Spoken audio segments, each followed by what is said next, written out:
Creyendo hacer eco de las necesidades y de los deseos más sentidos de la mayoría de los colombianos, iniciamos este programa hace ya 3 meses con la pregunta de si era posible la paz. Pues bueno, esa pregunta cobra hoy mayor vigencia a raíz del anuncio que hizo anoche el presidente Santos, en el sentido de que su gobierno está adelantando conversaciones exploratorias con las FARC tendientes a formalizar un diálogo con un único objetivo: ponerle fin al conflicto armado.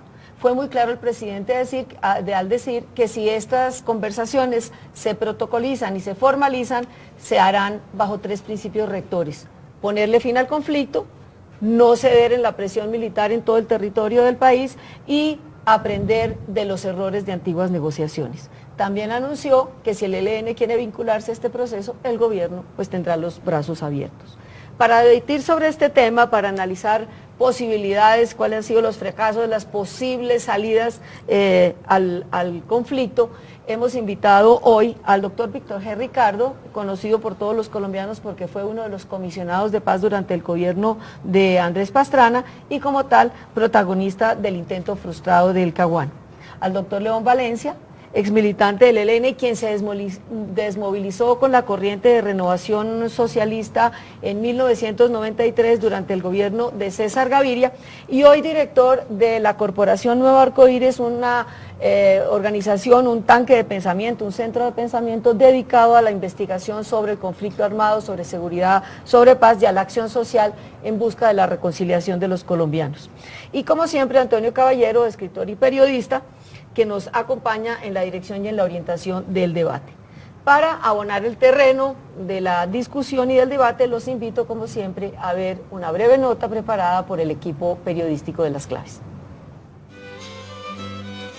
Junto al ELN, las FARC son el movimiento guerrillero más antiguo del continente americano y tal vez del mundo, surgidas del viejo tronco liberal, con una vocación de rebelión campesina frente a injusticias y promesas incumplidas.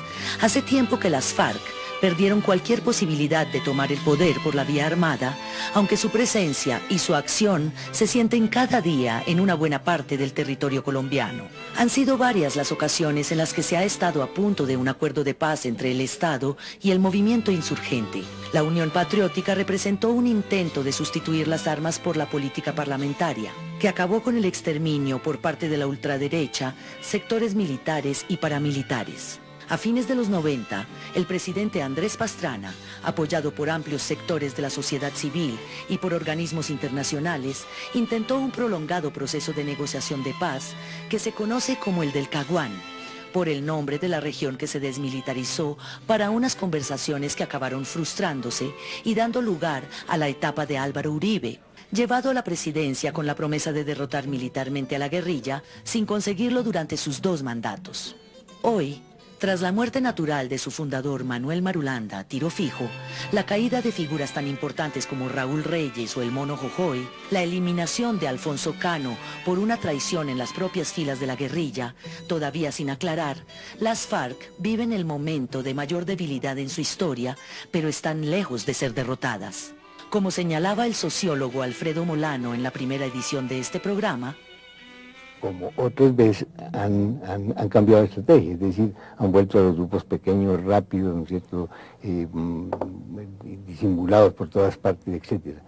Y eso sigue siendo muy fuerte, es decir, en Apartado, en Urabá, en Arauca, en Cauca, donde usted ponga el dedo, salvo Boyacá, quizás en un solo sector de Boyacá, están vigentes, están fuertes y están presentes sobre todo. Desde el inicio de la presidencia de Juan Manuel Santos se planteó la posibilidad de unas negociaciones de paz entre el gobierno y la guerrilla, a las que se ha referido explícitamente en varias ocasiones su actual jefe, Luis Rodrigo Londoño, alias Timochenko. Unas negociaciones que habrían de estar mejor orientadas que las anteriores, según el antiguo representante del presidente Samper, José Noé Ríos. Si el presidente es capaz de convocar todas las voluntades en favor de la paz, y se reconoce que hay un conflicto serio, complejo, de 50 años, que no se va a negociar por entrega, sino por negociación para llegar a unos acuerdos, creo que es posible, y si no fuera así, creo que todo lo que se está haciendo es perdido. El tema es reconocer el conflicto. El segundo es reconocer que a los acuerdos se llegan por vía de una negociación que es política. Y el tema es que todos los sectores de la sociedad tienen que estar involucrados en el proceso. Yo diría que del gobierno sí hay un ambiente positivo hacia la paz, y creo que esa es una oportunidad que el país entero debe aprovechar. Los últimos 4 presidentes de Colombia han intentado procesos de paz siempre frustrados por diversas razones. Hoy, varias circunstancias y muy decisivamente la coyuntura internacional parecen favorecer un proceso que se iniciará con la firma de un acuerdo de intenciones entre el gobierno y las FARC. ¿Se logrará por fin la paz? Bueno, les propongo para empezar una ronda de análisis sobre el nuevo escenario que se plantea luego del anuncio del presidente Santos de que realmente se están adelantando conversaciones exploratorias y que el único fin es, si se sientan en un diálogo formal, ponerle fin al conflicto. Entonces, Antonio, ¿usted qué piensa de este nuevo escenario que se plantea ya cuando ya no es rumor sino es realidad? Pues me parece, para empezar, que es un poco prematuro, es decir, que tomó de corto al presidente Santos, que una vez más el expresidente Uribe le puso la agenda a Santos al denunciar que eso se venía, denunciarlo además como si a él le pareciera escandaloso, como si no fuera bueno no solo para el gobierno de Santos, por supuesto, sino para el país, que se lograra llegar a la paz en Colombia. Pero me parece que Uribe, con sus críticas y sus denuncias, precipitó el anuncio de Santos cuando estaba todavía en conversaciones exploratorias, exactamente como él lo dijo. Pero me parece que es lo que veníamos esperando todos casi desde el gobierno, desde el principio de este gobierno. No creo que en realidad haya tomado por sorpresa a nadie, ni siquiera al uribismo. Doctor Víctor G. Yo creo que la responsabilidad de los presidentes de la República es buscar la paz o los caminos de terminación del conflicto por la vía militar y por la vía política. Esa es la manera civilizada de actuar. Evidentemente, los rumores, cuando el gobierno no anuncia los acercamientos, pues le pueden causar más mal a unas iniciativas de paz que bien. Y por eso me parece muy importante que el presidente de la República haya salido a comunicarle a la opinión pública los acercamientos de paz, como considero muy importante que se guarde discreción y reserva en los diálogos, pero que cuando se vaya llegando a acuerdos, por ejemplo, sobre agenda, por ejemplo, sobre procedimientos, ya acuerdos pactados, sea el presidente que los comunique y de esa manera poder tener un país ilustrado, pero mantener la reserva dentro del proceso. El camino de las conversaciones... Un diálogo no secreto, pero sí discreto. Sí, un diálogo discreto, y que inclusive en ese mismo diálogo con la guerrilla se establezcan los mecanismos de comunicación para que no sean chiviadas las partes. Pero es un poco lo contrario de lo que se hizo en el Caguán. Bueno, pero dejemos ahora la primera ronda y después analizamos el Caguán. Es que el Caguán es importante. En esa materia lo que se hizo en el Caguán fue a dejar abierto el espacio para que todo el mundo tuviera la perspectiva de lo que se estaba haciendo. Pero ya en términos de decisiones, firmábamos un comunicado las partes en que se le decía, y hay 16 libros donde constan los comunicados, donde se le informaba la opinión que se iba adelantando. Pero indudablemente, por ejemplo, todas las etapas de discreción, todas las etapas en las cuales a mí me correspondió meterme en la selva, dormir en los campamentos, acercarme a los temas para llevarlos a la mesa de negociación, se hicieron en absoluta reserva y discreción. Doctor León. Pues yo creo que sí aceleró un poco el proceso, pero no tanto. Creo que ya, digamos, en las próximas... cuando el río suena piedras ya sabíamos que eso iba para allá. Creo que faltaba, digo que lo que se saltó fue los protocolos. Yo entiendo que el protocolo era hacer el acuerdo en Cuba, y yo creo que ya está hecho. Que Timochenko lo firmara en el monte y Santos lo anunciara en Bogotá, y después se iban a Oslo en una foto entre negociadores del gobierno y de como la apertura formal de las negociaciones. Entonces creo que se aceleró un poco, pero no se saltó etapas, digamos, porque yo creo que ya tienen una idea de agenda y de cómo empezar a negociar. Creo que ya eso está más o menos tramitado. Creo que hay una novedad importante ahí, y es, si es cierto que digamos, por acuerdo las partes no se paran de la mesa hasta que tanto no lleguen a un acuerdo definitivo de terminar la guerra, porque es, digamos, una de las cosas de los anteriores procesos de los que con las FARC y con el ELN es que se llegaba a la mesa sin esa... Como sin reglas de juego. Sin esa figura del final cerrado, que se utiliza en negociaciones. Vamos a ponerle un final a esto y el final es terminar la guerra. Creo que en El Salvador eso surtió mucho éxito en el último momento. También el FMLN y el gobierno salvadoreño había negociado durante largo tiempo, pero en 1990 llegaron a esa conclusión de que es un hecho, se sentarían a negociar y después no se pararían hasta terminar el conflicto. Es un hecho que ya anunciado que el gobierno está en el proceso de conversaciones con las FARC y que van a formalizar un diálogo para sentarse en la mesa y discutir una agenda.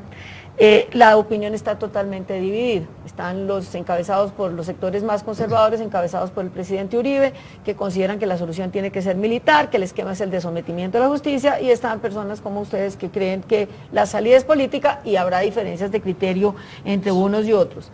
La opinión, digamos, menos calificada tiene sobre sus espaldas la espada de Damocles del Caguán, y eso genera un gran escepticismo aún en aquellas personas que creen que la salida es política. ¿Por qué no analizamos qué ha cambiado de entonces a ahora para pensar que si ayer no fue posible, en el futuro cercano podrá serlo? Sí, no, yo creo que han cambiado muchas cosas en el país. En el equilibrio militar entre el Estado y la subversión, las FARC y el ELN, fundamentalmente. Y en el país también, en el sentido del desarrollo económico del país y de la llegada todavía muy precaria del Estado a regiones en donde estaban por completo abandonadas desde la frontera agrícola. Pero fundamentalmente lo que me parece que ha cambiado y que es necesario subrayar es el desequilibrio militar que hay ahora. Y eso pues nos lleva al punto más delicado de las conversaciones, que es la entrega de las armas. ¿En qué momento se llega a la entrega de las armas, aunque se haya acordado que no existe la posibilidad de levantarse de la mesa? Yo creo que el cambio fundamental de este tiempo es que ambas partes fracasaron en la solución militar al conflicto, y en eso, digamos, los que estamos aquí ahora ya no lo estamos porque seamos sentimentalmente favorables a la negociación. No es ese el argumento, no es porque, como antes se decían, es mejor una negociación, es mejor la paz, es mejor que sea la reconciliación que una victoria militar. Yo ni siquiera ya recurro a ese argumento. El argumento principal es este: la FARC fracasó en su salida militar porque su apuesta era llegar a Bogotá, a la toma del poder, por la cordillera oriental. Instaló 11 frentes guerrilleros en Cundinamarca. Formó un ejército de 20.000 hombres, más grande que cualquier ejército de Centroamérica. E intentó, bajo la conducción del Mono Jojoy, hacer eso en los finales de los 90 y principios de este siglo. Fracasó en eso porque luego vino la política de seguridad democrática y la arremetida del Estado contra ellos, y desbarató esa estrategia de las FARC, y el Plan Colombia, y desbarató esa estrategia de las FARC. Pero fracasó también Uribe. Uribe prometió acabar con las FARC y acabar con el ELN.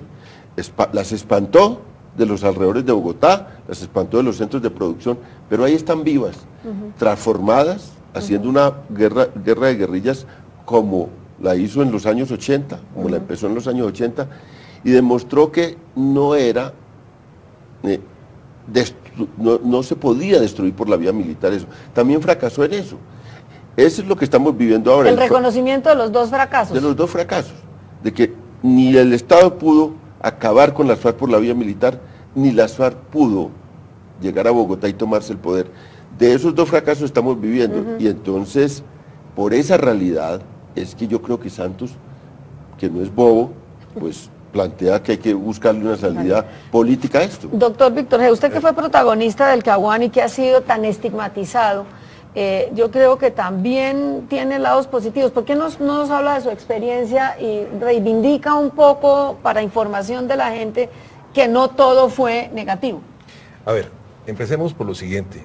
Cuando nosotros iniciamos el proceso de paz del Caguán, trabajamos con transparencia en la consecución de una solución política del conflicto. Pero hay que mirar también las condiciones con las cuales iniciamos ese proceso. Nosotros iniciamos un proceso con 3.600 secuestrados en ese momento en manos de la guerrilla.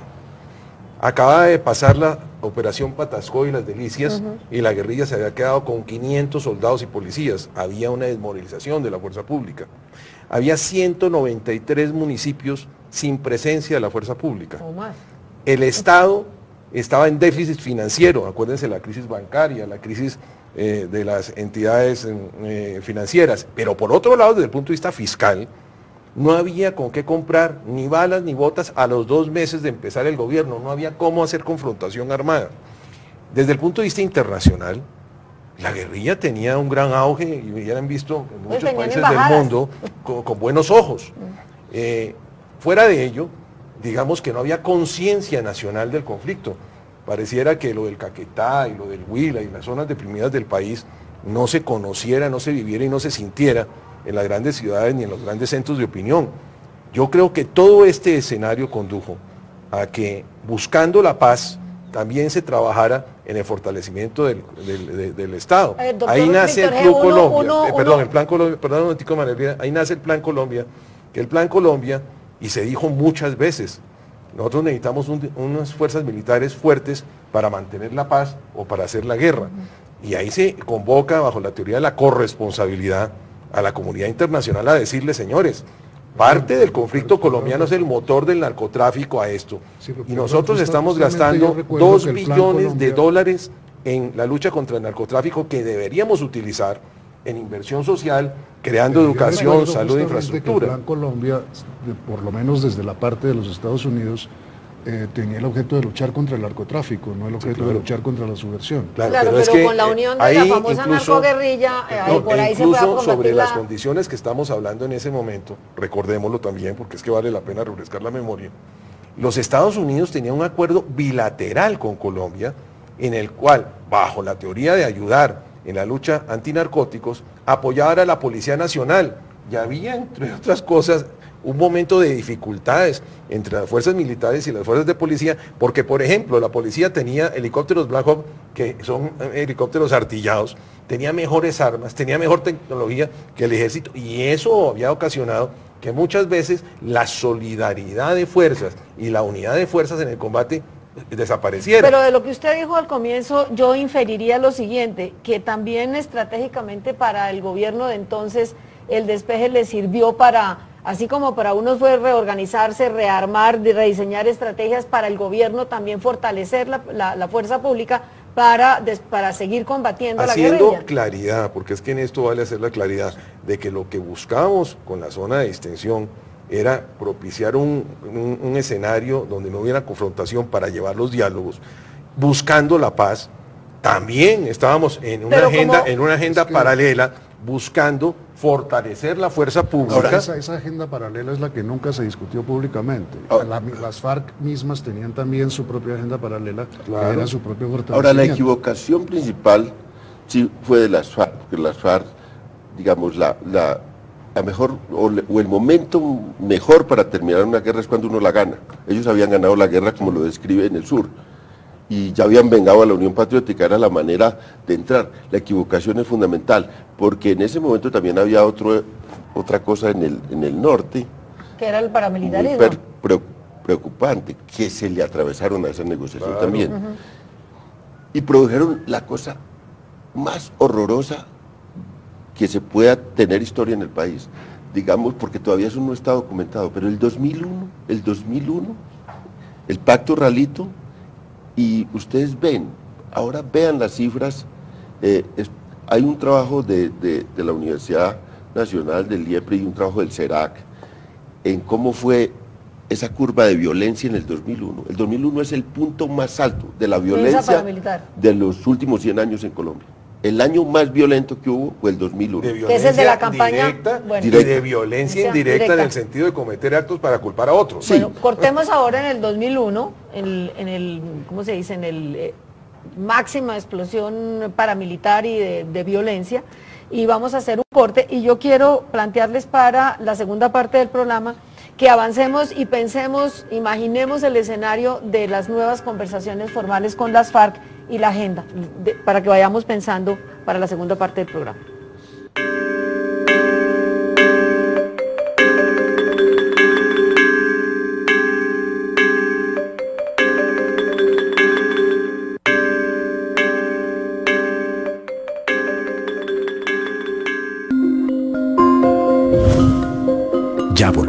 con las claves.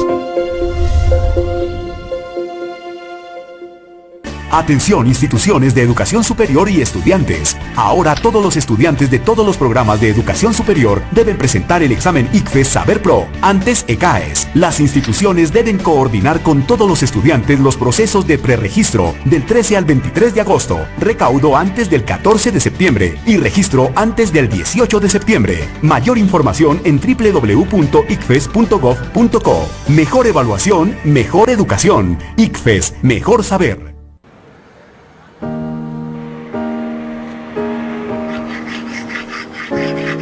Hola, buenos días. Mi nombre es Bárbara. Tengo 40 años y me dedico a la decoración y a la venta de flores. Llevo aproximadamente 20 años. Empecé muy joven. A la orden que se te ofrece. A mí me fascina Bogotá. Me levanto a las 5 de la mañana. Saco a mi sobrinito para el colegio, me aguanto otro trancón. Si yo fuera la alcaldesa, le ayudaría a las madres cabeza de familia. El día más lindo de mi vida fue cuando llegó mi sobrinito a la vida mía. Una lápida puede valer entre 150 y 1 millón de pesos. A mí me va bien porque llevo todas las cosas en orden. Sí, soy feliz. Mi sueño es llegar a ser una gran empresaria, ayudar a mucha gente que esté en un nivel más bajo que yo. Los saludo, Canal Capital. Los quiero mucho. Canal Capital. Televisión más humana. Desde el centro del mundo llega mucha cultura a la capital de Colombia. Disfrute del Agosto Ecuatoriano en Bogotá. Literatura, pintura, teatro, música, cine y fotografía a cielo abierto en el eje ambiental. Eventos: Centro Cultural Gabriel García Márquez, Jardín Botánico y Cinemateca Distrital, entre otros. Mayores informes www.ecuadorencolombia.net. Invita Canal Capital, una televisión más humana y cultural.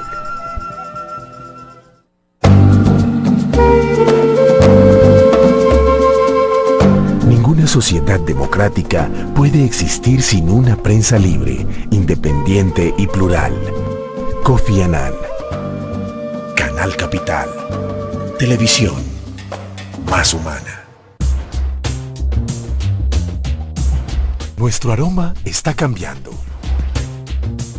para brindarle el mejor primer café de la mañana.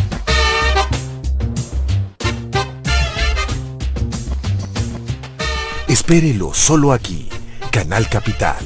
Televisión más humana. Reparar injusticias sin crear justicia siempre termina empeorando la realidad. Desmond Tutu. Canal Capital. Televisión más humana.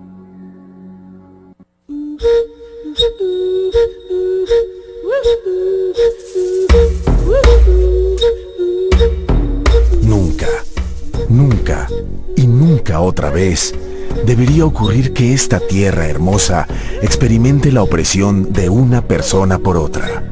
Nelson Mandela. Canal Capital. Televisión más humana. Jefe, buenas tardes. ¿No tiene saxofones para la venta? ¿Saxofón tenor no tiene? Mi nombre es Edgar Espinosa. Soy músico de profesión. Trabajé con Grupo Nietzsche, con Guayacán, con los Caribes, con los Tupamaros. Toco la percusión, piano, armonía, bajo, canto. Mi papá trompetista, mi hermano trompetista, mi mamá saxofonista. Hubiera sido un pecado no ser músico. De las tumbas quiero irme, no sé cuándo pasará. En Bogotá yo pienso que lo más duro de la calle es el frío, es cosa tenaz. Yo creo que la droga para mí es una enfermedad, algo que uno no puede controlar. Soy el cantante y mi negocio es cantar a los que me siguen. Mi canción voy a brindar. Si yo me levantara mañana, me gustaría estar otra vez donde estaba antes de que me robaran mi instrumento, mi estudio de grabación. Son callejero llegó, la rumba se está formando, Toño la paila afinando, la salsa la canto yo. Ay, Roberto, con Canal Capital, televisión más humana.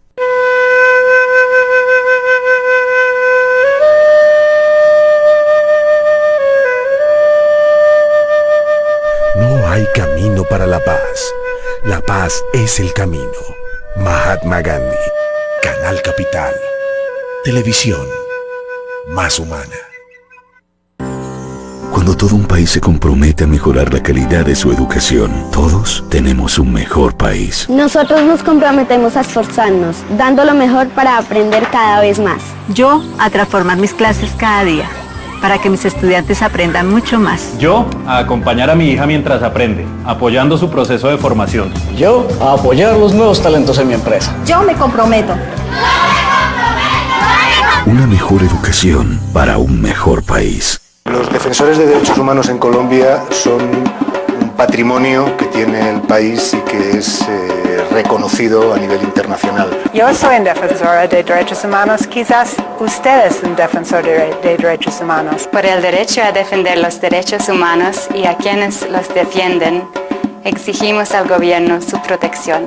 Yo creo que apoyar a los defensores es realmente apoyar el futuro de Colombia.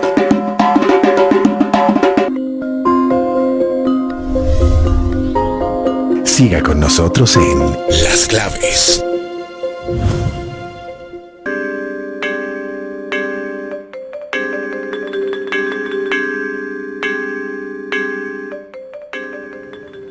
Bueno, les propongo el escenario imaginario. Ya está concretada la conversación formal, ya se sentaron en la mesa, en La Habana, en Oslo, donde se quieran que se sienten, porque parece que va a ser por fuera del país, y está los representantes de las FARC, y yo supongo que van a proponer una agenda amplia, reforma de la justicia, reforma agraria, pues toda su tradicional agenda. Sin embargo, las cosas no son hoy como eran ayer en el Caguán. La correlación de fuerzas favorece al Estado, y eso me parece restringe el margen de maniobra de las FARC. Por otro lado, tampoco podemos ser tan ingenuos que las FARC se van a allanar a un esquema de sometimiento a la justicia, desarme y desmovilización y pare de contar. Y otro tema adicional, ¿es posible sentarse en la mesa de la negociación sin que el tema del narcotráfico esté presente? A ver, yo creo que indudablemente las circunstancias de estar dialogando en esos acercamientos fuera del país permite dos caminos.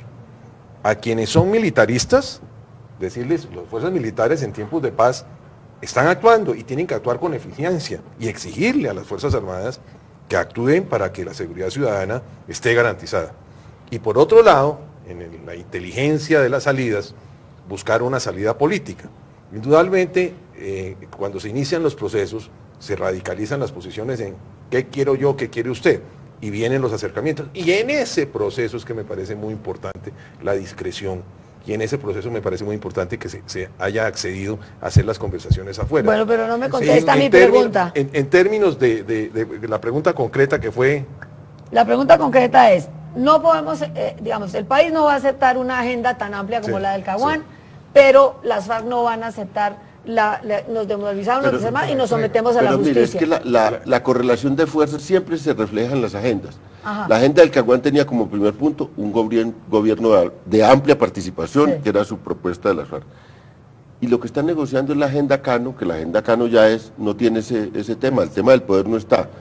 Está el tema tierras, derechos humanos, participación política. Y etapa por su conflicto, o sea, la incorporación. Entonces lo que la agenda refleja la correlación de fuerzas ya. En ese momento, si esa es la agenda de las FARC, también es la agenda del gobierno. Sí, igual.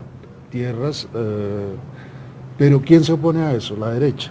Sí. Fundamentalmente el uribismo, encabezado por el expresidente Álvaro Uribe. Álvaro Uribe sale a denunciar, ya lo dijimos antes, no quiere sino la derrota militar. Denunciar la paz como un crimen. ¿Qué representa el uribismo? Porque no nos fue fácil encontrar aquí para este programa un connotado uribista que viniera a defender esa posición.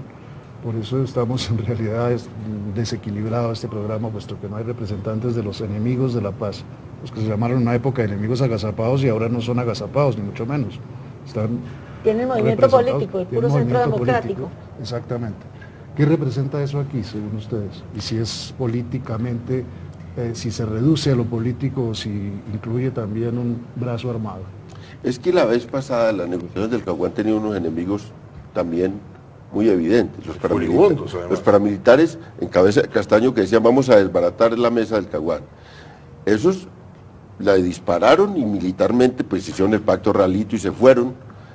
Inclusive trataron de torpedear la iniciación de los diálogos, porque la verdadera razón de la silla vacía es que entran 3 paramilitares a asesinarme a mí para romper la posibilidad de los diálogos, y al detener a uno de ellos, porque 2 se vuelan, él declara que su estrategia es asesinar al comisionado para impedir la iniciación de los diálogos, y que si no es posible, o como consecuencia de él, siguen los diálogos, a matar a Marulanda, y Marulanda dice, yo no voy.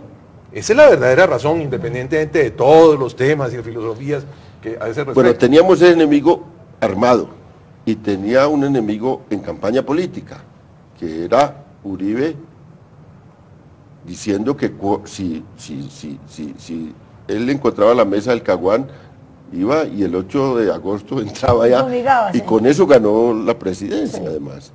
Era un vocero político contrario a eso. Pero mire, ahora tenemos una realidad parecida. No, sí, claro. Tenemos a un vocero político que le apuesta al fracaso de las negociaciones. Durísimo contra la negociación, y tampoco el demonio de gente armada, ilegal, disparándole, tampoco eso está conjurado. No están los ejércitos contra restitución de tierras. Claro. También hay bandas criminales. Y está el Bantrim, que hay que analizar quiénes son. ¿Quiénes han sido? Bueno, y las alianzas espurias de las organizaciones criminales con miembros del ejército. De la situación. Pero mire, es que a mí me parece que Santos sí ha identificado eso. Santos ha dicho, tengo un enemigo en la extrema izquierda y otro en la extrema derecha. Sí, pero hay otro enemigo que no sea la crítica abierta del general a este acercamiento. Las últimas declaraciones del general Navas. Del general Navas, diciendo que primero hay que ganar la guerra y después negociar la paz. Que es exactamente la posición del expresidente Uribe. ¿Ustedes qué creen que existe ahí? Yo lo que creo es que nosotros tenemos que explicarle al país que frente a los enemigos de la solución política, cuando el presidente dice estamos dialogando, pero las fuerzas militares deben actuar a cabalidad y en todo el territorio nacional, están bajo la tesis de que la lucha armada ha de continuar. Y a su vez, a los amigos de una salida política, inteligente, que no queremos más muertos, sino la terminación del conflicto, pues que se trabaje, por eso digo la importancia de que esté afuera y no adentro, se trabaje en esa materia de conseguir. Yo sí creo, no creo que va a ser tan fácil, porque la gente cree que es que por la fortaleza del Estado hoy en día, entonces va a ser fácil. No, eso no es así. Pero a ver, tampoco podemos aspirar a una paz como la gente sueña. La gente lo que piensa un poco es en la paz de vamos a pactar con ellos que ingresen al gobierno y que se desmovilicen. Eso no ni la paz tampoco es el cese de las hostilidades. La paz son muchas más cosas. Lo que tenemos es que jugar al cese del conflicto armado. Es una consecuencia. La paz es una consecuencia de la terminación del conflicto armado. Pero yo quisiera plantearles una pregunta. El presidente Santos dice que hay 3 principios rectores de estas conversaciones y uno es no repetir los errores del pasado.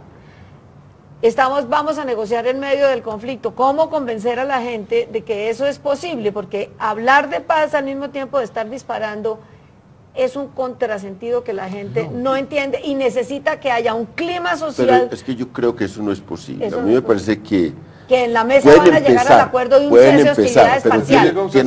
Pueden empezar, pero tienen que no solo aspirar rápidamente a un cese al fuego, sino que de entrada tienen que empezar a desescalar el conflicto. Una de las cosas que también sabemos que fue lo que pasó con el secuestro. Santos y el gobierno va a decir a las FARC, señores, las encuestas dan que para iniciar un proceso, para iniciarlo, tenemos que sacar el tema del secuestro. La opinión pública no se cala eso. Las FARC respondieron, yo creo, con la decisión que a todo el mundo sorprendió, no solo de liberar a un secuestrado, sino de decir, abolimos el secuestro. Han estado cumpliendo, los 2 pilotos que secuestraron, los soltaron, el periodista, bueno. Han estado cumpliendo, pero no han cumplido totalmente. Exactamente. Tienen muchos secuestrados todavía. Es que ellos no hablaron de secuestros pero extorsivos, ese punto del secuestro, el punto de sacar la infraestructura, el punto de sacar la población civil, todo eso hay que irlo hablando rápidamente, avanzando rápidamente. Es más, usted propone, es decir, usted cree que la única forma de llegar a acuerdos prontos es ponerle limitaciones en el tiempo. Es que hay que porque no se puede prolongar indefinidamente un proceso porque eso está condenado al fracaso. No podemos suscribir esta matemática que hace alguna gente, dice, ahora como la negociación empieza, entonces las FARC van a intensificar su actividad. Eso no es posible que un proceso, digamos, sobreviva en un escalamiento del conflicto. Pero es lo que la gente está viendo hoy y ese es... Hay que desescalar el conflicto, en la mesa hay que desescalar. Es la teoría... Hasta llegar a un cese al fuego. Se puede llegar por un proceso de escalamiento de hostilidades. Los enemigos del conflicto que lo que quieren es crear la motivación a la guerrilla, de decir, ustedes tienen que mostrar su fuerza militar para a su vez socialmente decir cómo es posible que estén disparando y estén buscando la paz. Yo estoy de acuerdo con usted. Es decir, lo primero que hay que hacer yo creo que es mirar la viabilidad de una agenda. Que entre otras cosas eso puede ser rápido porque existen los antecedentes de los procesos pasados y eso también debe aprovecharse. Lo segundo es lo que tú dices, es decir, yo creo que sí. Se supone que esa agenda existe ya. Se supone que existe ya, pero una cosa es la agenda de hace 12 años. No. Una agenda acotada. Yo creo que ya existe. Ya. Pero evidentemente... Yo entiendo que hay 4 puntos ya. ¿Cuáles son? Que son tierra, participación política, derechos humanos y reinserción. Y dentro de tierra y territorio está, creo que el tema del narcotráfico, porque es indiscutible y está en la mesa, va a estar en la mesa. Bueno. Esos temas están. Perfecto, pero hay un punto, digamos, hay 3 que me parecen viables para la sociedad civil, por decirlo de alguna forma. El de la participación política me parece que es el hueso más duro de roer. Eso tiene un nombre muy concreto. Eso tiene un nombre, marcha patriótica. Ya. Porque es que esas cosas ya, es que esto no se está haciendo de manera ingenua por ninguno de los lados. Cuando ellos empujan un movimiento como marcha patriótica, porque la mayoría de la gente que vino, los 65.000 personas que vinieron a Bogotá, venían de las zonas de conflicto de las FARC. Entonces eso tiene un nombre concreto, es marcha patriótica. Y la primera prueba es, vamos a permitir que ese movimiento prospere. El Estado tiene un reto, ¿cómo no estigmatiza? ¿Cómo acoge eso? Y las FARC tienen otro reto, y es cómo no convierten esto en una combinación de las formas de lucha. Es decir, cómo se sientan a la mesa y se devuelven y dejan ese movimiento otra vez en la cosa. Pero eso tiene nombre, y yo lo digo con todas las letras, porque a mí lo dije en una columna en Semana. Es que la gracia es que estén las FARC, y la gracia es que están las FARC en ese proceso de acompañar. Lo que la gente ve como negativo, lo ve usted como positivo. Claro, es que eso tiene un nombre. Es que la salida política va a poder participar en las elecciones de 2014. Los tratos son con las FARC, los tratos son con el enemigo, no con los amigos, evidentemente. Sí, y si no hay una salida política, pues entonces... Ahora, ustedes ven que, digamos, la posibilidad... ¿Usted cree que esos señores van a hacer un esfuerzo si no estuvieran en una... No van a cometer la estupidez. No van a cometer la estupidez de la unidad. ¿Usted cree que esos señores van a hacer un esfuerzo como el que hicieron, que traer 65.000 personas a Bogotá? Eso es una movilización grande. Estamos a puertas de que ¿quién ha sido capaz de hacer una manifestación en los últimos tiempos de todo el país de 65.000 personas? Hombre, no son una fuerza electoral, pero son una fuerza social de todas esas zonas profundas del país. Entonces yo creo que esas son las apuestas. Eso tiene un nombre concreto, la participación política. También tiene un nombre concreto por el otro lado, que es el marco jurídico para la paz. Correcto. Y al cual se opone también la derecha encarnada nuevamente en el uribismo y en el centro democrático. Pero yo creo que tenemos que darle todas las garantías al puro centro democrático. Y tenemos que sobrepasar eso porque y a la marcha patriótica. El presidente Uribe hace unos días le dijo a la opinión pública nacional e internacional, cosa que además no entiendo cómo la dijo, que si hubiera seguido hubiera bombardeado Venezuela. Entonces, sobre esas cosas, si nosotros vamos a pararnos por esas manifestaciones, pues evidentemente no proseguimos. Yo lo que creo es que hay que explicarle al país cuáles son las circunstancias. No, el país, los que intervenimos en los medios de comunicación, los que somos fuentes de opinión, los líderes de opinión, tenemos que explicarle al país cuál es la realidad, porque a veces el país también se desenfoca un poco con algún manejo de medios que le da los enemigos. Bueno, y ahí eso daría para un debate próximo, es cuál es el papel de los medios en procesos de negociación. Pero avanzando en este tema, usted acaba de nombrar al presidente Chávez, al presidente Uribe diciendo que quería bombardear al presidente Chávez. Yo me pregunto, y quisiera que analizáramos ese punto, ¿qué repercusiones tienen estos anuncios y los eventuales acuerdos en los procesos electorales, tanto de Venezuela como en la eventual y posible reelección del presidente Santos? ¿Cómo analizan ustedes ese escenario de paz en un escenario de campaña electoral y de reelección? Yo creo que en la política nadie es iluso. Indudablemente el presidente Chávez en su agenda, si su colaboración para el proceso de la terminación del conflicto colombiano le sirve, lo va a usar. A nosotros lo que nos importa es terminar el conflicto y que no haya influencia externa directa en los asuntos internos, porque la influencia internacional o de países fronterizos es muy grave porque puede llegar a un perjuicio en las relaciones bilaterales. Yo no me extrañaría que el presidente Chávez esté pensando que su colaboración en el proceso colombiano ha de ser una bandera en su reelección. Como tampoco me extrañaría que personas aquí estén pensando que su colaboración en la construcción de la reconciliación nacional sea un trofeo para el posterior futuro político. Lo importante es Colombia y lo importante es acabar un conflicto de 50 años. Sí, pero como usted ha dicho, los políticos no son ingenuos, pero no son tampoco desinteresados. En ese sentido... Yo incluso tengo una hipótesis un poco loca. A ver. Y es esta, que las FARC entraron en ese proceso de paz y buscaron aceleradamente en este primer mandato, y ellos fueron los que empujaron el tema de buscar una mesa por la incertidumbre de Venezuela hace unos meses, porque no se sabía si Chávez iba a morir, ¿no? Había esa situación. Y ellos necesitan para llegar, porque yo sentí eso en el 2007 en Caracas, tanto el ELN como las FARC se sienten seguros en un proceso de paz acompañados por Venezuela. Y Venezuela ya se ha declarado como un país que va a acompañar el proceso. Porque hay muchas desconfianzas. Es que toda esta gente tiene unas desconfianzas enormes. Uno justificado, uno se reúne con ellos y dice, es que ¿esto dónde va a terminar? Yo estuve en 2007 en el Frente Tiuna en noviembre. Estaba en el ELN y estaba también en Caracas Márquez. Y yo decía, bueno, es que el problema nuestro es seguridad jurídica. Es que nosotros podemos terminar en Estados Unidos.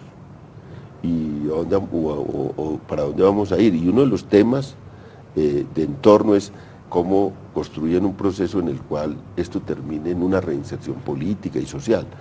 Esa es una de las preocupaciones. Y tanto Correa como Chávez, digamos, son garantes de cosas de ese tipo, así no estén en la mesa, pero de hecho... No, y les conviene un proceso de paz porque los problemas de las fronteras son feroces, no solamente desde el punto de vista de violencia, sino de refugiados. Hay que ver el problema de refugiados que tiene Ecuador. Antes del presidente Correa... Para Correa en el Ecuador y para Chávez en Venezuela. Pero usted acaba de mencionar lo de que pueden terminar los comandantes de las FARC extraditados a los Estados Unidos. ¿Cuál es la posición de los Estados Unidos frente a la posibilidad de la paz en Colombia? ¿Y cuál es la posición de los Estados Unidos frente a la necesidad de que se discuta también el tema del narcotráfico? En el tema del narcotráfico no se llega a ninguna parte en este proceso. Y ahí entran inevitablemente los Estados Unidos, el gobierno actual de los Estados Unidos, que también está en proceso de reelección. Y por eso no se puede pronunciar ahora, porque no les gustará a los republicanos que Obama se pronuncie a favor del proceso de paz en Colombia. También. Yo quiero relatar la experiencia mía en esa materia. Indudablemente el problema del narcotráfico hay que tocarlo, hay que afrontarlo. Y en virtud de eso, a los Estados Unidos en el proceso hace 12 años, Estados Unidos estaba en la agenda a tal punto que coordinamos una reunión que debía ser secreta y reservada y exigido ese secreto por los Estados Unidos en Costa Rica, donde se trasladó el señor Raúl Reyes, acompañado de otras personas, y donde se trasladó el señor Chicola, que era el director del Departamento de América, del Departamento de Estado, y donde el tema concreto era el compromiso de las FARC para sustitución de cultivos, erradicación de cultivos, el compromiso de los Estados Unidos en mirar cómo se construía una economía en esas zonas de conflicto que erradicara la economía ilegal. Y allí hubo una conclusión en la reunión, a tal punto que después tuvo unas consecuencias no muy buenas, porque alguien filtró esa noticia y resulta que eso le costó el puesto o la ratificación en el cargo a Pete Romero como subsecretario de Estado americano y al señor Chicola, que después intentaron nombrar embajador en varios países y el Congreso americano no se lo aprobó. Pero yo, en ese momento, la decisión del gobierno americano era acompañar la paz, y que si con la paz se lograba, o sea, si con la terminación del conflicto, se lograba avanzar en la lucha contra el narcotráfico, pues indudablemente ellos estaban dispuestos a colaborar y a que se buscara una solución política. Doctor León, ¿usted yo cómo entiendo ve que eso? el embajador, por ejemplo, el embajador actual de Estados Unidos está totalmente informado de lo que no estamos informados de nosotros. todos, claro. Del paso a paso. Lo siento así y hay una actitud muy favorable de ellos. Ahora, el ambiente, y ojalá eso se manifieste en estas negociaciones, pues ha cambiado un poco. En ese tiempo sí hubo interés por el tema del narcotráfico, cuando era invulnerable el tema de política represiva únicamente, pues ahora se ha abierto una discusión interesante sobre el tema de las drogas, y en ese ambiente de discusión ya no hay una cosa tan rígida respecto del tema. Pues yo creo que es parte de un ambiente favorable a eso, porque el tema del narcotráfico, si no está en una agenda, realmente la negociación es un poco inocua. Sí. Y ustedes pasamos por encima del tema del marco jurídico para la paz. La pregunta es, ese es uno de los terrenos abonados del gobierno con miras a la solución del conflicto, pero la pregunta es, ¿ese marco jurídico para la paz no entra en cortocircuito con el derecho internacional, el derecho internacional humanitario, la Corte Penal Internacional? Es decir, ¿cómo acomodar eso? Y otro tema que queda en el aire también es el del fuero militar, la justicia militar. Pues anoche el fiscal general, que tiene una actitud muy activa en ese tema, pues inmediatamente sale cualquier noticia, se pronuncia. Él es de la teoría de que prevalece la paz sobre la justicia e incluso los crímenes de lesa humanidad y la Corte Penal Internacional. Y ayer soltó una frase que sorprendió a muchos, dijo, yo prefiero a Timochenko defendiendo sus ideas en la plaza pública que echando bala. Hoy se le vino Uribe encima. Me imagino. En Santa Marta, y entonces pues el colombiano, que hace mucho eco de todo, transcribió todo el discurso durísimo contra el fiscal, porque el fiscal lo que dice es, la justicia interna es la que prevalece, y en la justicia interna hay fórmulas de amnistía y de indulto condicionado. Suspensión de la pena. Suspensión de la pena en favor de todos estos procesos de paz. La paz está por encima del castigo. Entonces, esa es una teoría, y ahora hizo anoche una exposición él de una escuela alemana que es su sustento, digamos, intelectual y jurídico. A ver, María Elvira, cuando nosotros estábamos en el proceso de paz en los años 2000, nosotros negociamos la Corte Penal Internacional e inclusive estipulamos que uno de sus artículos durante 7 años quedara libre de la ejecución del... Y ese era un espacio para un espacio buscando que el acuerdo de la resolución del conflicto. Ahora bien... No entiendo, esos 7 años fueron acordados también con el presidente ya electo. Sí, claro, se le comunicó al presidente cuando electo, y mire, nosotros hemos negociado 7 años con la Corte Penal Internacional que no entraría en vigencia para darle opción. En esos 7 años se logrará algo. Lógicamente, después vino una serie de hechos internacionales. Y los aprovechó al revés para él, los 7 años. Las 2 torres, que cambió un poco la óptica internacional. Pero en términos de que estamos discutiendo hoy frente a la normatividad actual internacional, la paz indudablemente es un interés supremo de la nación. Y lo que hay que establecer es lo que la Corte Penal Internacional, que no haya impunidad. ¿Qué quiere decir que no haya impunidad? Que haya proceso, conocimiento, cargos y hasta decisión. Otra cosa es los medios y los derechos políticos que la Constitución Política establece, que quien ha sido sentenciado no pierde el derecho a ser elegido. Entonces, esas son cosas que yo creo que si se llega a tener un margen de acercamiento en la resolución del conflicto, también de manera ingeniosa hay maneras de solucionarlo, pero que lógicamente, aunque deben ser temas de debate para crear insumos, yo le diría, por ejemplo, gentes que están sentenciadas, pues existen fórmulas, casa por cárcel, gentes que si se les va a dar la atribución, por ejemplo, de la salida política de las corporaciones públicas, pues habría que reformar la Constitución interna, porque es que eso es parte de nuestra Constitución, no de las normas internacionales, en las cuales no se pierdan los derechos políticos a los sentenciados. Todo esto es simplemente diciendo que hay que abrir la cabeza a iniciativas y que, todo esto que conduzcan a una solución. Yo reconozco que ha sido muy calculado, porque el marco jurídico de justicia y paz empezó en el gobierno de Uribe negociándolo con los propios paramilitares. Se hizo la negociación con ellos y eso no podía salir bien en una negociación con un ilegal de la ley. Claro. Esto se hizo con anticipación y se lo metió en la Constitución. No se ha hecho una ley para reglamentar lo que se estableció en la Constitución de marco jurídico, que es un paginita y media, es un adendo en la Constitución de página y media. O sea, hay que hacer una ley, pero creo yo que hay más, en este momento, más claridad sobre el asunto. Uno diría que hay mucha más, es decir, que se está preparando mucho más, y hay mucha más preparación y menos improvisación en este gobierno con respecto a las FARC que lo que hubo en el gobierno de Uribe con respecto a los paramilitares, que aquí hoy se rasga todo el mundo las vestiduras con la posibilidad de una negociación de paz, digamos, los que son enemigos de la negociación, pero en el momento de las negociaciones de Ralito no se rasgaban las vestiduras ni hablaban tan en voz alta. Eso sí. Bueno, pero las negociaciones sobre la ley de justicia y paz en tiempos del gobierno de Uribe, la ley que acabó pasando es una ley muy distinta de la que se había pactado con los paramilitares. Porque los liberales eso lo moduló la Corte Constitucional. O sea, fue... Yo lo que creo en esta materia, y un poco con la inquietud de María Elvira sobre la oposición de la gente a que personas que han estado disparando puedan tener alternativas de corporaciones públicas, es un sentido, simplemente un punto de reflexión.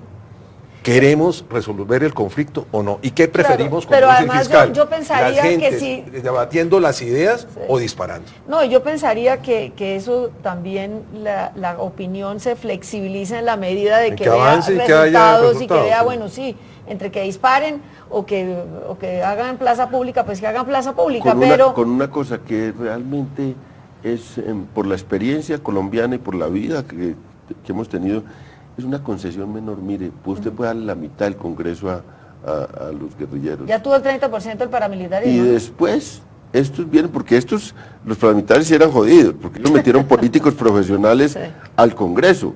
Esos señores que eran políticos profesionales y tal. No, estos van a meter guerrilleros que...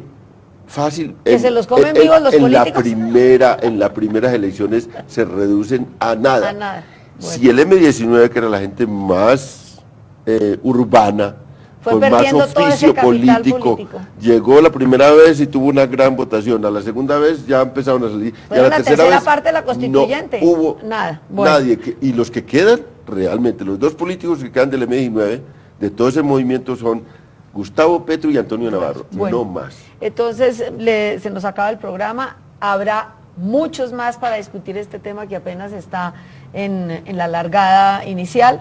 Les agradezco que nos hayan acompañado y los invito a ustedes el próximo martes a la misma hora, a las 8:30 de la noche, para que sintonicen el programa Las Claves con otro tema de interés general.